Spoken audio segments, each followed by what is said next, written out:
आज हम लोग जिस चैप्टर का शुरुआत करेंगे उसका श्री गणेश करते हैं। आज हम लोग इलेक्ट्रिक करंट का।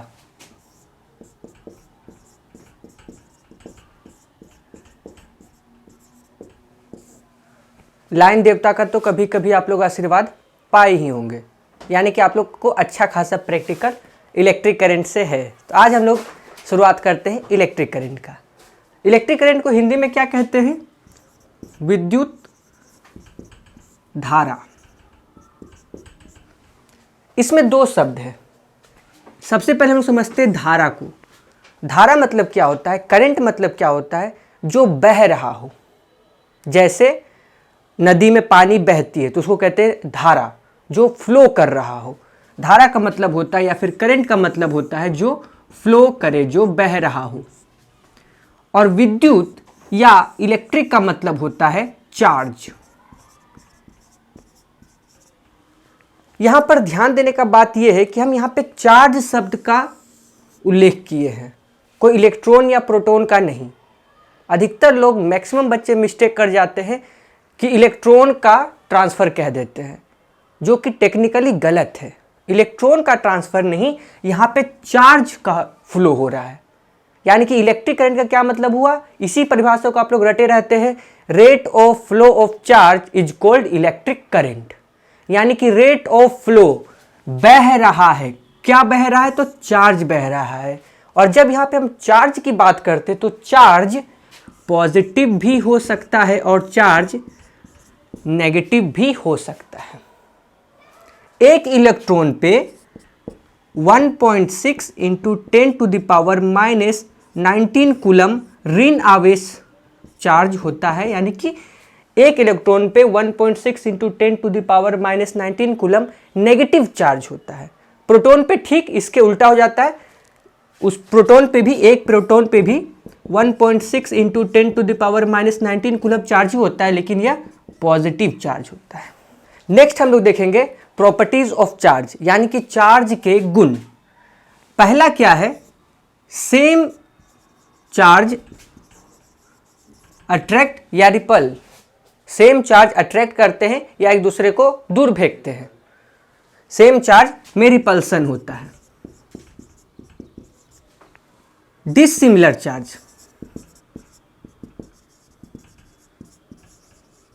डिसिमिलर चार्ज में अट्रैक्शन होता है। यानी कि डिसिमिलर चार्ज एक दूसरे को अट्रैक्ट करते हैं। ये तो आप लोग बचपन से भी रटे हुए होंगे। तीसरा पॉइंट, चार्ज क्वांटाइज्ड होते हैं।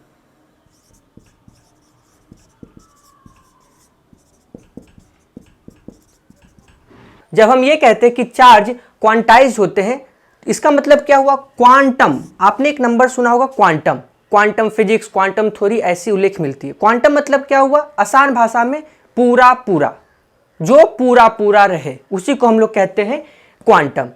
जैसे कि आप लोग एक खेल बचपन में किए होंगे, कंघी या स्केल में ऐसे रगड़े बाल से और फिर ऐसे किए तो कागज का टुकड़ा उछल के चिपक जाता था, जिसको हम लोग, आप लोग इतना जानते होंगे कि इसको कहते हैं क्या? कंघी हमारा चार्ज हो गया। यानी कि एक तरह से इलेक्ट्रॉन का ट्रांसफर हुआ। तो क्या ऐसा हो सकता है कि आधा इलेक्ट्रॉन आया है कि सर ये कितना चार्ज हुआ था, आप कहें कि 1.5 गो चार्ज हुआ है। तो 1.5 गो चार्ज कैसे? कहे कि इसमें एक इलेक्ट्रॉन आया और दूसरा इलेक्ट्रॉन का पैर सरे में रह गया। ऐसा होता है? नहीं। या तो पूरा पूरा आएगा। जैसे हम कहें कि आज क्लास में कितने बच्चे आए हैं, तो आप लोग गिनती करके बताएंगे कि 18.5 बच्चा आया है सर। तो हम बोले काहे जी 18.5 को काहे जोड़े हैं? तो सर कहे कि एगो विकलांग था, एगो पैर उसका काम नहीं करता था। तो आदमी को हम लोग कभी ऐसे नहीं जोड़ते पूरा पूरा, या तो 18 आदमी या तो 19 आदमी, ऐसे करके हम लोग जोड़ते हैं। इसी को कहते हैं हम लोग क्वांटम नंबर, यानी कि पूरा पूरा जो लगे, डेसिमल में ना जाए। यही लिखा हुआ कि चार्ज क्वांटाइज्ड होते हैं। इसी को हम लोग कहते हैं कि Q, चार्ज का डिनोट हम लोग किससे करते हैं? कैपिटल Q से। Q बराबर NE, जहां पर N क्या है? नंबर 1 2 3 4। ये जो N है वो हमेशा 1 2 3 यानी कि पूरा पूरा होगा। ये नहीं कि N आपको 2.5 या 3.1 ऐसा कुछ मिलेगा, या फिर फ्रैक्शन में भी ये नहीं मिलेगा। ये एक कंप्लीट नेचुरल नंबर होगा। और E क्या है? इलेक्ट्रॉन है ना। E क्या है? इलेक्ट्रॉन। तो जब भी पूछा जाएगा कि चार्ज कहाँ है, चार्ज क्या है, तो हमको पता है एक इलेक्ट्रॉन पे, अभी पिछले में हम लोग चर्चा किए थे 1.6 इंटू 10⁻⁻19 कूलम नेगेटिव चार्ज होता है, multiplied by number of electron. Clear है? इसी को हम लोग कहते हैं कि चार्ज क्वांटाइज्ड होता है, चार्ज क्वांटाइज्ड होता है। चौथा नंबर में लिखेंगे कि अगर कोई द्रव्य या फिर कोई वस्तु मासलेस है, यानी कि द्रव्यमान रहित है, तो उसमें चार्ज नहीं होगा। क्या हुआ इसका मतलब? अगर कोई द्रव्य, अगर कोई वस्तु, अगर कोई मॉलिक्यूल, एटम, कुछ भी, या पूरे ब्रह्मांड में ऐसा कोई भी चीज एग्जिस्ट करता है जिसका द्रव्यमान नहीं हो, जिसका मास नहीं हो, तो उसमें भी चार्ज नहीं होगा, उसमें चार्ज एग्जिस्ट नहीं करता। थोड़ी सी इसको कल्पना करना थोड़ा सा कठिन है ना, कि ऐसा क्या चीज हो सकता है जिसका मास ही ना हो और वो फिर भी एग्जिस्ट करता हो। तो आप लोग पिछले क्लास में पढ़े थे, लाइट में फोटोन की चर्चा किए थे ना, फोटोन की चर्चा। फोटोन क्या है? लाइट के छोटे छोटे पैकेट्स है जिनका वेलोसिटी तो होता है लेकिन मास नहीं होता। इस कारण फोटोन उदासीन होते हैं, न्यूट्रल होते हैं, इन पे किसी प्रकार का चार्ज नहीं होता।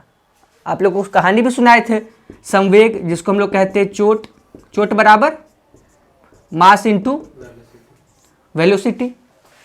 बचपन का दिन याद कीजिए, कभी कभी टीचर बोलते थे आज होगा सबसे पूछेंगे कि क्या पढ़ाए थे पिछले क्लास को, या इस चैप्टर से पूछेंगे, ऐसा होता था। तब बहुत बच्चे नहीं पढ़ के आते थे, तो क्या वो लोग नजर रखते थे कि आज कितना मोटा छड़ी है, ज़्यादा मोटा छड़ी तो ज़्यादा पिटाई, यानी कि ज़्यादा जोर का चोट लगेगा। तो वो क्या था? मासी तो था, है ना। और दूसरा देखते थे वेलोसिटी पे कि सर आज कितना फॉर्म में है, अगर ऐसे ऐसे करके मार रहे धीरे धीरे तो अच्छा वेलोसिटी कम है, हम तो बरियारे झेल लेंगे। एकदम ऐसे ऐसे करके मार रहे हैं तो बाप रे, आज तो वेलोसिटी भी सर दे रहे हैं, तो चोट की मात्रा बढ़ जाएगी। ठीक है, इसी को हम लोग कहते हैं कि अगर कोई चीज मासलेस है तो उसमें चार्ज नहीं होगा। पांचवा पॉइंट ध्यान रखेंगे कि चार्ज वेग पर निर्भर नहीं करता।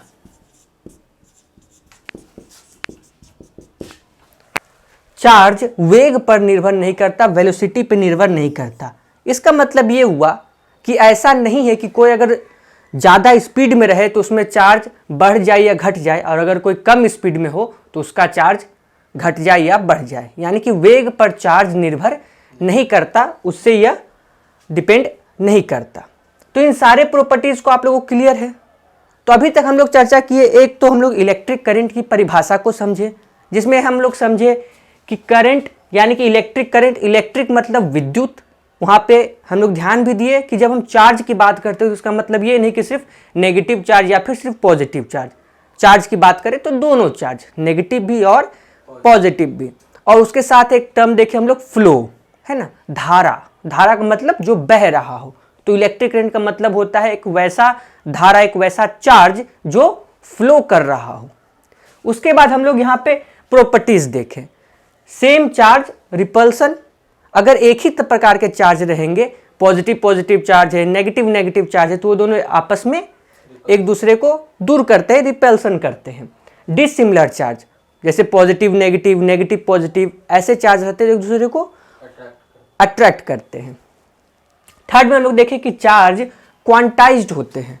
क्वांटाइज मतलब हम लोग देखें कि पूरा 1 2 3 4, यानी कि एक कंप्लीट नेचुरल नंबर, ये डेसिमल या फिर फ्रैक्शन में नहीं जाते।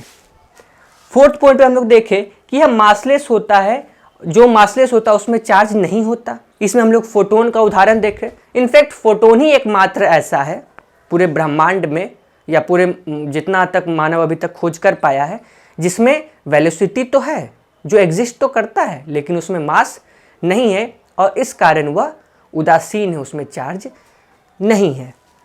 फिफ्थ पॉइंट हम लोग देखें कि चार्ज वेलोसिटी पर निर्भर नहीं करता, यानी कि वेलोसिटी बढ़े घटे उस कारण चार्ज पर कोई भी प्रभाव नहीं पड़ता। तो ये तो बड़ा आसान है, आप लोग ये 6 7 क्लास में भी पढ़ते आ रहे होंगे। तो इससे हम लोग कुछ हल्के हल्के सवाल बनाते हैं, 3-4 साल बनाएंगे तो आपका सारा बन जाएगा इजीली। तो एक सवाल देखिए बना के। तो कुछ आसान आसान प्रश्न हम लोग यहाँ पे बनाने का प्रयास करेंगे। पहला क्वेश्चन क्या है, किस पर चार्ज नहीं होता है? सवाल आसान है, किस पर चार्ज नहीं होता है? ऑप्शन है इलेक्ट्रॉन, प्रोटॉन, न्यूट्रॉन और फोटोन। किस पर चार्ज नहीं होता? इलेक्ट्रॉन, प्रोटॉन, न्यूट्रॉन और फोटोन। न्यूट्रॉन पे चार्ज नहीं होता। ठीक है, सही है, आपका जवाब बिल्कुल सही है। न्यूट्रॉन मास होता है लेकिन उस पर चार्ज नहीं होता, उदासीन होता है। लेकिन यहाँ पे सेटर ही बहुत बदमाश है। वो क्या किया, सब बच्चा लोग न्यूट्रॉन रटे रहता है, कहीं केमिस्ट्री वाले सर तो न्यूट्रॉन पढ़ाए थे, और सेटर क्या किया, केमिस्ट्री वाले सर और फिजिक्स वाले सर दोनों को जोड़ दिया। अभी तो बताया कि फोटोन पर चार्ज नहीं होता, यानी कि इसका सही ऑप्शन क्या हो जाएगा? ऑप्शन ई, एक से अधिक चाहिए। यानी कि न्यूट्रॉन पर भी चार्ज नहीं होता और फोटोन पर भी चार्ज नहीं होता। तो आप देख रहे कि सेटर कितना अच्छा क्वेश्चन सेट कर सकता है। नेक्स्ट क्वेश्चन देखिए, आवेश का मूल पहचान है। सवाल क्लियर है? आवेश का मूल पहचान है, चार्ज का मूल पहचान है। ऑप्शन ए में है attraction, option B repulsion, option C दोनों, option D none of the above. दोनों, अट्रैक्शन और रिपल्सन आवेश का मूल पहचान है। अच्छा ठीक है। कभी कभी आप लोग चुंबक सटाने वाला खेल किए होंगे। यह एक चुंबक है, यह चुंबक का नॉर्थ पोल है और यह चुंबक का साउथ पोल है। दोनों क्या हो जाएगा? सट जाएगा। सेकेंड सिचुएशन हम क्या करते हैं, हम इस चुंबक को हटा देते हैं और यहाँ पर एक हम काटी ले आते लोहा का, तो क्या होगा? तो भी चिपक जाएगा। यानी कि ये जो काटी है इस पे क्या है? ये काटी चुंबक है? नहीं। तो चुंबक के जैसे हम लोग देखें, ऐसा नहीं कि सिर्फ ऑपोजिट साइड ही सटते हैं, अगर कोई न्यूट्रल है तो वो भी सट सकता है। क्लियर है? अगर कोई न्यूट्रल है तो वह भी सट सकता है। आप लोग जो बचपन में जब ऐसे कंघी घस लिए तो कंघी तो चलो चार्ज हो गया, अभी हम लोग चर्चा करेंगे कि पॉजिटिव चार्ज हुआ कि नेगेटिव चार्ज हुआ, लेकिन इतना हमको पता चल गया कि कंघी तो चार्ज हो गया, हमारा स्केल चार्ज हो गया, लेकिन कागज तो नहीं था, कागज तो न्यूट्रल था। तो कागज न्यूट्रल होते भी क्या हुआ? चिपक गया। इसका मतलब ये जरूरी नहीं कि ऑपोजिट चार्ज ही अट्रैक्ट करे। एक में चार्ज हो और दूसरा वस्तु न्यूट्रल हो तो भी दोनों में अट्रैक्शन हो जाता है। तो यहाँ पे इस चीज को ध्यान रखेंगे। तो चार्ज का जो मूल पहचान होता है वह होता है रिपल्सन। अगर हम आपको दो ऑब्जेक्ट दे दें, जैसे कि मान लीजिए यह दो ऑब्जेक्ट है, इसको मान लेते हैं पॉजिटिव चार्ज और इसको मान लेते हैं negative charge. Positive charge negative charge attract हो गया। क्लियर है? लेकिन ऐसा भी हो सकता है कि हम मान लीजिए पॉजिटिव चार्ज है और इस पर कोई चार्ज नहीं है तो भी यह अट्रैक्ट हो जाएगा। तो जब यह कोई चार्ज नहीं है, आपको लगे कि दोनों बॉडी चार्ज है लेकिन यह बॉडी तो कोई चार्ज नहीं है, तो यह आवेश का मूल पहचान नहीं है। चार्ज का मूल पहचान है रिपल्सन। क्योंकि रिपल्सन कब होगा? जब दोनों सेम चार्ज होगा, यह भी पॉजिटिव तो ये दोनों दूर चले जाएंगे, यह भी नेगेटिव तो दोनों दूर चले जाएंगे। तो आवेश का मूल पहचान होता है रिपल्सन, ना कि अट्रैक्शन। तो देख रहे, ये काफी अच्छा प्रश्न था। अगला प्रश्न देखिए, तो इसमें सही आंसर हो जाएगा हमारा repulsion, option b. Next question देखिए, एक कूलम आवेश में कितने इलेक्ट्रॉन होते हैं? ये तो आसान है। एक कूलम आवेश में कितने इलेक्ट्रॉन होते हैं? इतना सिंपल है ये तो।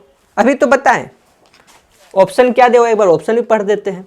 1.6 into 10 to the power minus 10 to the power 19 coulomb, 10 to the power 19, 1.6 into 10 to the power minus 19। Option c में 6.25 into 10 to the power minus 18 और ऑप्शन डी में है 6.25 into 10 to the power 18। 4 option है।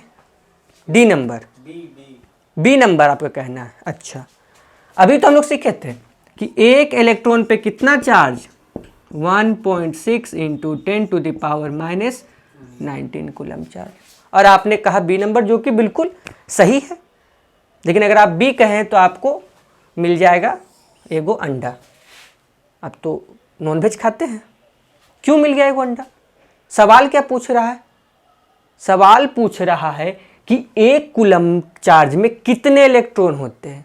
यहाँ क्या हम लोग याद किए कि एक इलेक्ट्रॉन पे कितना चार्ज होता है, दोनों में अंतर है ना।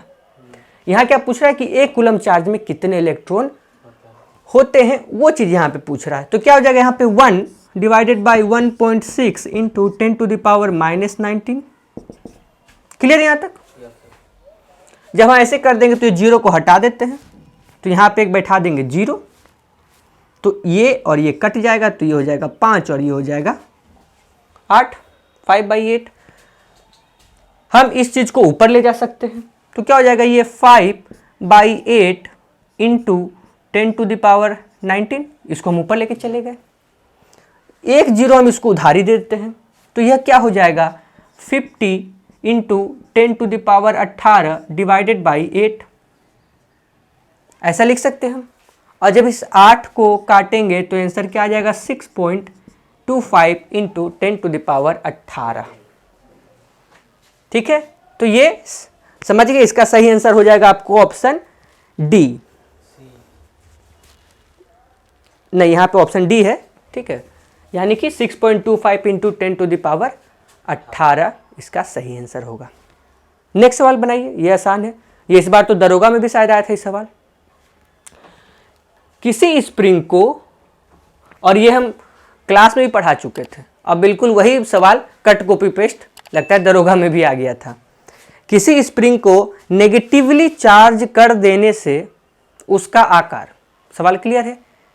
किसी स्प्रिंग को नेगेटिवली चार्ज कर देने से उसका आकार ऑप्शन ए बढ़ जाएगा, ऑप्शन बी घट जाएगा, ऑप्शन सी कोई बदलाव नहीं होगा। 3 ही ऑप्शन है। समझ गए क्या है?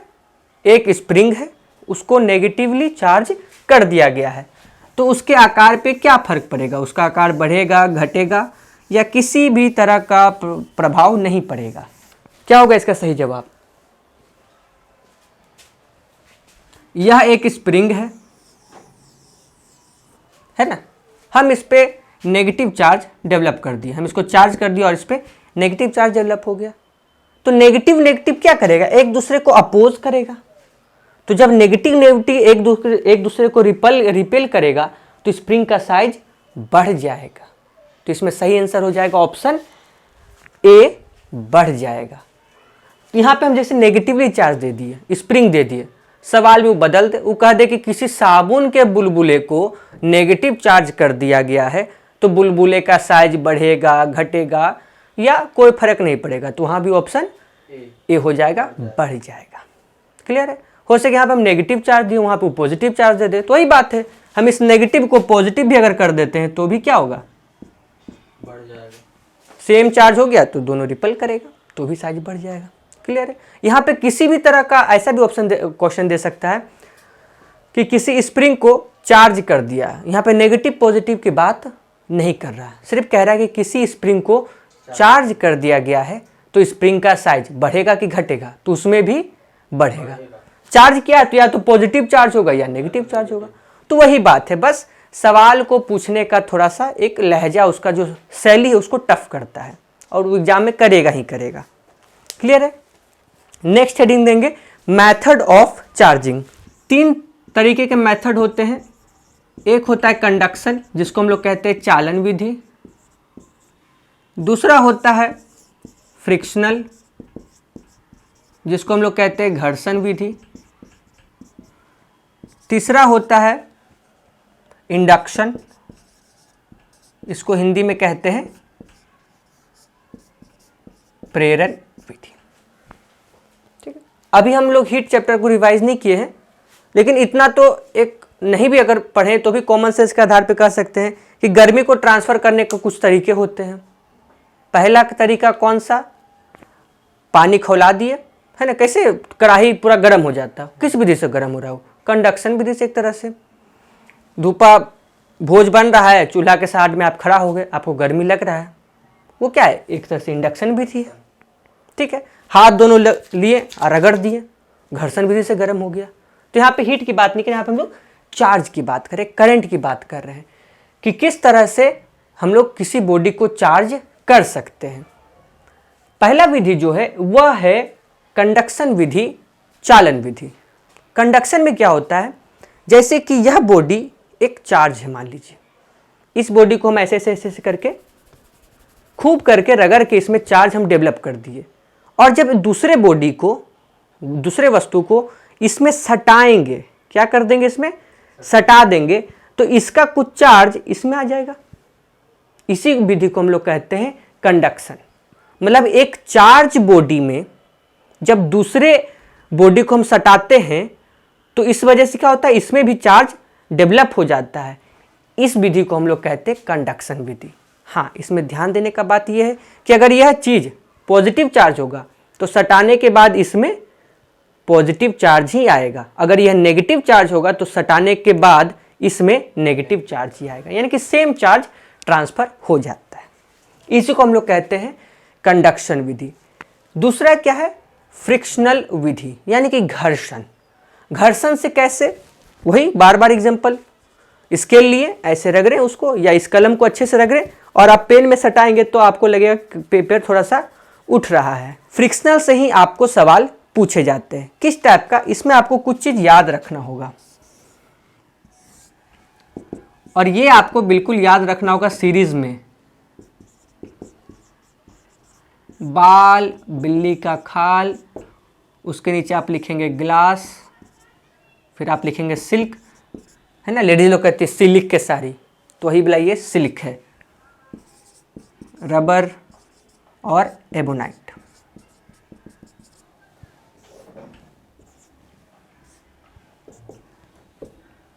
क्लियर है। अब ये बात आती कि हम किसी चीज, दो चीज को रगड़े, कंडक्शन तो समझ गए, सटाए तो सेम चार्ज ट्रांसफर हो गया। स्केल को हम अपना बाल में रगड़े तो स्केल में कौन सा चार्ज गया, पॉजिटिव चार्ज गया कि नेगेटिव चार्ज गया? कैसे आप कहेंगे कि नेगेटिव चार्ज गया? पॉजिटिव चार्ज गया कि नेगेटिव चार्ज गया? वो कैसा हो गया, पॉजिटिवली चार्ज बॉडी हो गया कि नेगेटिवली चार्ज बॉडी हो गया? अब उसको समझते हैं हम लोग तुरंत। जब भी हम घर्षण करते हैं उससे क्या होता है, यहाँ पे मतलब एक ठोस रूल नहीं है, लेकिन एक स्टेपनी टाइप का रूल है जिससे आपका कंपटीशन लेवल का एग्जाम निकल जाएगा।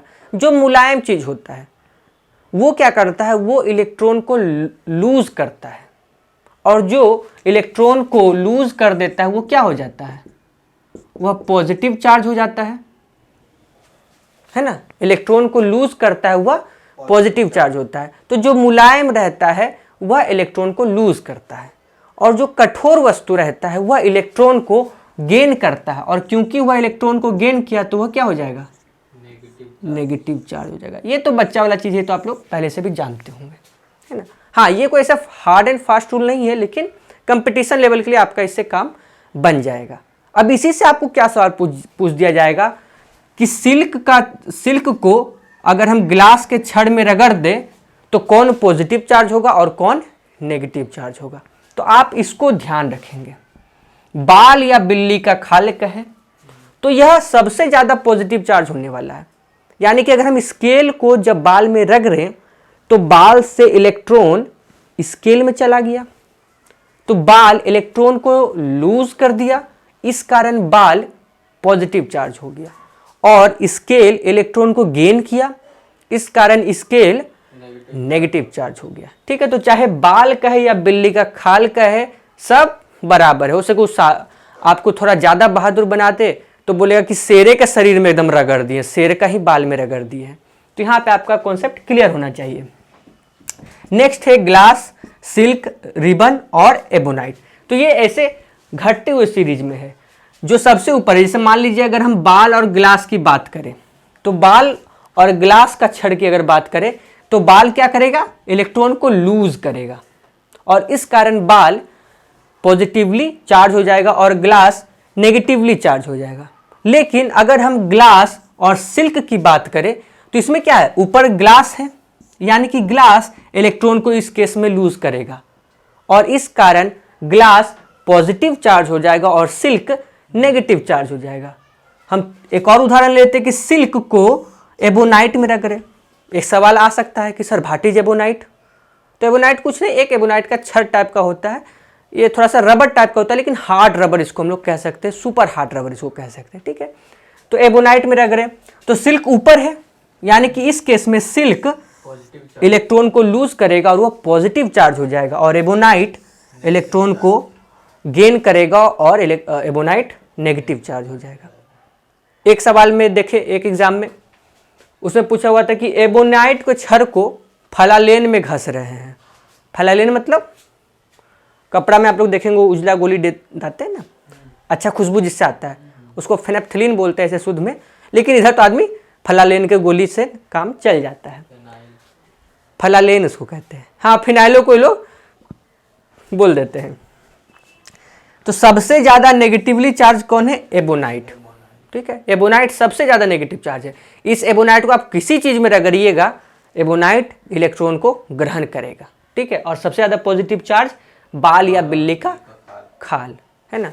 किसी चीज में हम रगड़ेंगे तो बाल इलेक्ट्रॉन को लूज करेगा, और यहीं से आपको प्रश्न बनते हैं। क्लियर है यहां तक? नेक्स्ट बुद्धि है इंडक्शन, यानी कि प्रेरण विधि। इंडक्शन मतलब, इंडक्शन में क्या होता है, जैसे यह बॉडी चार्ज है और दूसरे बॉडी को हम ले गए करीब, लेकिन कंडक्शन में क्या किए थे, हम सटाए थे।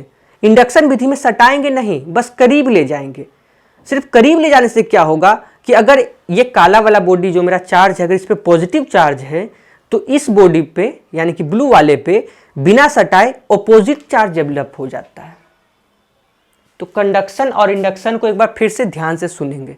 कंडक्शन में क्या हो रहा है, हम पहले ये जो काला वाला बॉडी हम इसको पॉजिटिव चार्ज मान के चलेंगे दोनों केस में, कंडक्शन और इंडक्शन में ही।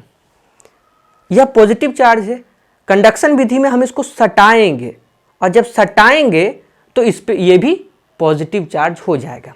लेकिन इंडक्शन विधि में हम सटाएंगे नहीं, हम बस इसके करीब ले जाएंगे, और सिर्फ करीब ले जाने से क्या हो जाएगा कि इस ब्लू में नेगेटिव चार्ज डेवलप हो जाएगा, यानी कि ऑपोजिट चार्ज डेवलप हो जाता है। वही दूसरा सिचुएशन देखिए, अगर मान लीजिए नेगेटिव चार्ज रहता तो करीब ले जाने से यह पॉजिटिव चार्ज हो जाता।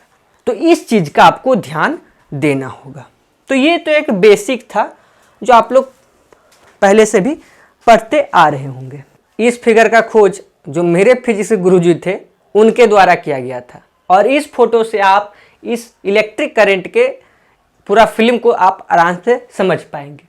यह है हमारा रेजिस्टेंस, यह इस फिल्म का है विलेन, यह है गुंडा। यह जो वोल्टेज है ये हमारा फिल्म का है हीरो, और ये बाकी अपना साइड वाला किरदार है। यह जो चार्ज है, यह जो धारा है, ये चाहता है कि बहे, ये बहना चाहता है, लेकिन यह जो रेजिस्टेंस है ये इसको रोक के रखता है कि ना ऐसे कैसे बहेगा, हम एकदम तुमको तान के रखे हैं। और ये जो वोल्टेज है ये हम लोगों का इस फिल्म का हीरो है। ये कहता है कौन रोक रहा है इसको बहने से, हम न्याय करेंगे, इसको धक्का देता है कि बहो बहो बहो। यानी कि यह जो वोल्टेज है यह बताता है कि चार्ज कितना दूर तक बहेगा। वोल्टेज क्या बता रहा है कि चार्ज कितना दूर तक बहेगा। क्लियर है? और रेजिस्टेंस क्या कर रहा है, एक तरह से यह अवरोध का काम कर रहा है या अवरोधक का काम कर रहा है। इसी को आप लोग रटे रहते हैं कि rate of flow of charge is called electric current. इसको कहते हैं ना rate of flow of charge.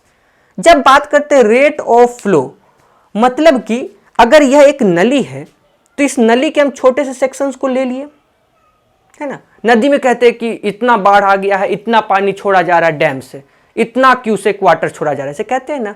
तो कैसे उसको नापते हैं? कौन है जो 1-1 लीटर का पौवा से उसको रोज नापता होगा कि आज नदी में इतना पानी बढ़ गया?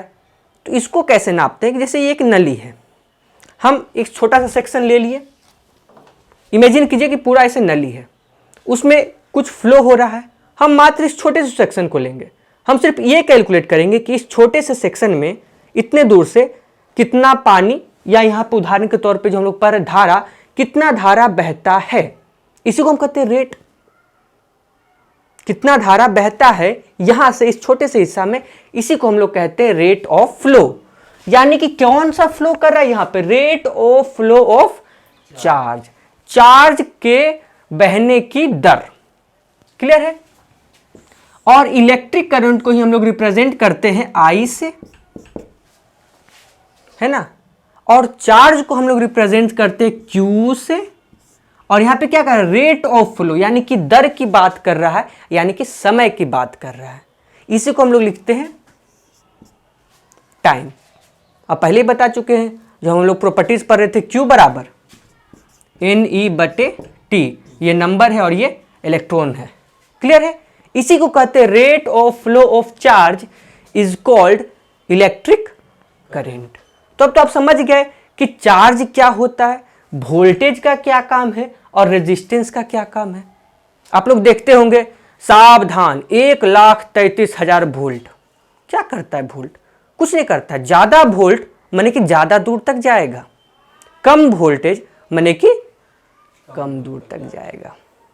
कुछ नहीं करता वोल्टेज। वोल्टेज सिर्फ कितना दूर तक जाएगा इस बात को यह डिसाइड करता है कि चार्ज कितना दूर तक ट्रेवल करेगा। क्लियर है। अगर कहीं पे लिखा 1,33,000 वोल्ट तो वो ज्यादा दूर तक जाएगा। आप देखेंगे जो मतलब ट्रांसमिशन लाइन होते हैं, एक राज्य से दूसरे राज्य जा रहा है तो उसमें हेवी लोड रहता है। जो मोहल्ला में सप्लाई किया जाता है वो 440 वोल्ट, कहीं को उतना दूर नहीं भेजना है, मोहल्ला छोटा सा अपना रहता है इलाका, और एक राज्य से दूसरे राज्य यानी कि काफ़ी दूर दूर भेजना है, तो उसमें हम लोग इसी वोल्टेज वही कार्य करता है कि कितना दूर तक जाएगा। क्लियर है। इंडिया में कितना वोल्ट सप्लाई होता है? 220 वोल्ट एट 50 हर्ट्ज। 50 हर्ट्ज हम लोग हर्ट्ज की फ्रीक्वेंसी को समझे थे वेव में। और बाकी जो ऑनलाइन देख रहे हैं, अगर ये क्लास अभी कर रहे हैं तो जाके वेव वाला वीडियो में फ्रीक्वेंसी समझ लेंगे। तो 50 हर्ट्ज होता है। और लेकिन विदेशों में क्या होता है कि वहाँ पे 110 वोल्ट और 60 हर्ट्ज होता है। तो कभी कभी आपसे ये छोटे एग्जामों में बिल्कुल डाटा भी पूछ लिया जाता है कि भारत में जो सप्लाई की जाती है बिजली की वो कितना वोल्टेज का होता है, कितना हर्ट्ज का होता है। तो ये आपको याद रखना चाहिए डाटा। आपको मन में सवाल आ रहा होगा कि विदेश में 110 वोल्ट काहे करता है और यहाँ पे 220 वोल्ट काहे करता है। स्वाभाविक है, सवाल आना चाहिए, क्योंकि विदेश में थोड़ा सा जान की कीमत को थोड़ा ज़्यादा इम्पोर्टेंस दिया जाता है। हर आदमी मतलब व्यक्ति का जो शरीर होता है उसका एक क्षमता है कि इतने झटका तक वो सह सकता है। ये होता है 180 वोल्ट। मतलब कि अगर 180 वोल्ट तक आदमी को झटका लगे तो ठीक है, झटका लगेगा, लेकिन मरने की संभावना काफ़ी कम होती है, न के बराबर होती है। कभी कभी आप लोग देखते होंगे कि इस पोल में लाइन आ गया तब भैंस मर गया, है ना। तो भैंस का जो क्षमता जो उसका रेजिस्टेंस है वो मात्र 100 वोल्ट तक है ना। तो आदमी सोचता है कि देखो तो इसमें सट के भैंस मर गया, हम सटते तो कुछ नहीं होता। क्या कि भैंस का क्षमता 100 वोल्ट है और आदमी का क्षमता, मनुष्य के शरीर की क्षमता 180 वोल्ट है। विदेशों में क्या होता है, जैसे 110 वोल्ट है तो यानी कि कम दूर जाएगा। जाहिर सी बात है, अभी हम लोग समझे वोल्टेज क्या बताता है, कितना दूर जाएगा। तो कम दूर जाएगा तो ज़्यादा आपको ट्रांसफार्मर बैठाना पड़ेगा। आप विदेशों में देखिएगा तो 2-4 घर के बाहर एगो ट्रांसफार्मर लगा रहता है। हम लोग में क्या रहता है, एगो ट्रांसफार्मर से पूरा मोहल्ला को लाइन जा रहा है, एगो ट्रांसफार्मर से पूरा गांव में लाइन जा रहा है। अब तो थोड़ा स्थिति ठीक हो गया, नहीं तो 5-6 साल पहले अगर बगल वाला गांव में लाइन कट गया है तो इधर वाला गांव में एकदम लाठी उठी निकल गया कि अब लगता है वो जरूर कुछ न कुछ चुराने आएगा हमारा ट्रांसफार्मर से। ऐसा होता था पहले, अब तो ठीक है स्थिति, ठीक है। तो इस कारण होता था। क्लियर है। वहाँ पे क्या है, उनके पास थोड़ा पैसा वगैरह ज़्यादा है तो इसलिए अफोर्ड कर सकते हैं। अभी हमारे पास थोड़ा पैसा उतना नहीं है तो भारत सरकार कहती है कि बउआ हम तो 220 से वोल्ट देंगे, तुम थोड़ा बच के रहना, है ना। तो इस कारण सप्लाई करती है। कभी कभी मान लीजिए आप अमेरिका गए अपना दोस्त से मिलने, तब अमेरिका आपका दोस्त कहा कि दोस्त तुम हमसे इंडिया से मिलने आया है तो तुम अमेरिका का फ्रिज ले जाओ। आप क्या किए, उसका फ्रिज ले आ गए और जैसे ही आप इंडिया में भिड़ाइएगा तो जय हिंद बोल देगा, धुआं दे देगा। तो आप क्या कहेंगे कि अमेरिका का सामान में जान नहीं रहता, इंडिया बोला अधिक ड्यूरेबल रहता है। तो वो ड्यूरेबल क्यों था? क्योंकि वो जो इलेक्ट्रॉनिक आइटम भी बनता है वह भी इसी आधार पे बनता है।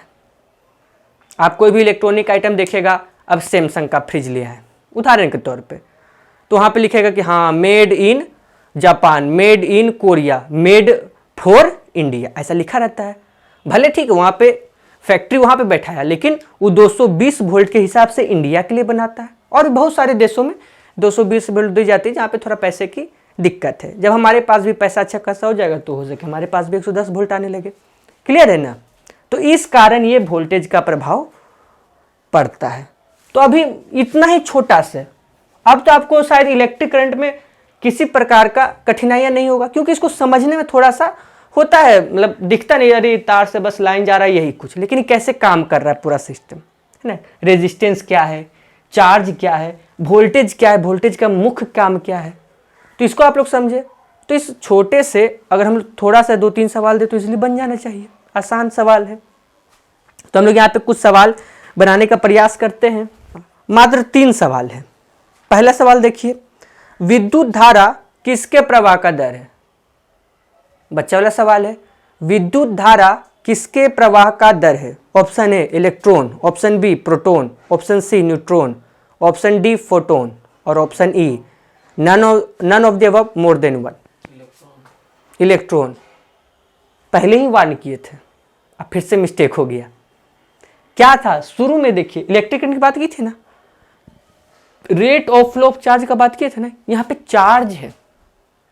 अधिकतर क्या 99.99% बच्चे इलेक्ट्रॉन ही बाय डिफॉल्ट रटे के रहते हैं, लेकिन अगर वैसा रहता तो यहाँ पे कह देता rate of flow of electron, लेकिन इलेक्ट्रॉन नहीं है, चार्ज है।